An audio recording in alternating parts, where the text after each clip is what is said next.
Hello, my name is Diane Marie Ellis, and I was so excited to receive an invitation from Mr. Robinson to chat with you all, so I'm so glad you're here. I'm a violist. The viola is part of the string section in an orchestra, but the instrument itself can also be used for soloing. A lot of people mistake the viola for the violin because we look like it sort of. Let me show you. Here is my viola. Like I said, kind of looks like it. It has all the elements of a violin. It has the scroll, the tuning pegs, four of them. It has the strings on the fingerboard. Shape of it is the same. There's a chin rest, and I use a shoulder rest to keep my viola balanced on me while I'm playing so my fingers can stay nice and loose and limber. But look at the size. Violins are small. Violas, they come in all different sizes. In fact, the viola, unlike the violin, cello, or bass, does not have a standard measurement attached to it. So, for example, violins, cellos, and bass come in these sizes. They come in the quarter size, the half size, the 3/4, and a full size. But a viola can be any size I want it to be as long as I can find viola strings to fit it. The second thing that differentiates a viola from a violin are the strings that are actually on it.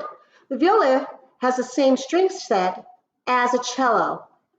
It has an A string, a D string, a G string, and a C string, but the pitch is higher. I still have to use a bow to pull the song out of the viola when I'm not pizzicatoing. So let's listen to those strings again. You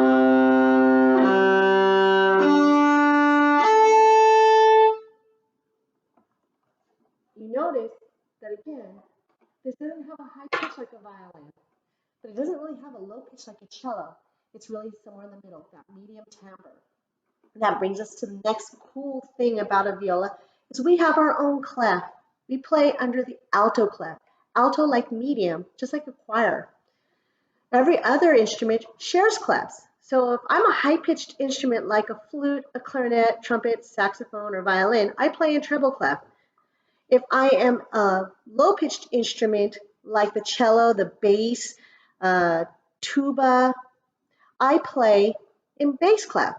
So they share those clefs.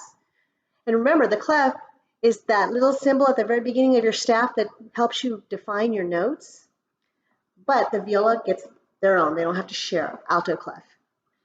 But as a violist, I also have to learn the rest of the clef. We multi-clef because when I'm playing sometimes, I have to go into a high range.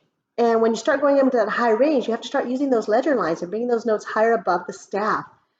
Well, sometimes we get so high, we're almost in the violin range. And if they had to use all those ledger lines, it would be so hard for me to read that music. So the composer will transpose it into treble clef. So I have to learn how to read the clef that the violinists play, that high clef. But sometimes we also double with the cellos. Then I have to learn how to read in tenor clef. The tenor clef is the high range clef that a cello or a bassoon plays in. So in the scheme of things, I get to learn how to read everybody's language. I may never play their instrument as well, but I can read all their music. So that is really a cool thing. But I'm sure you're tired of listening to me talk. I think you would prefer to hear the viola in action.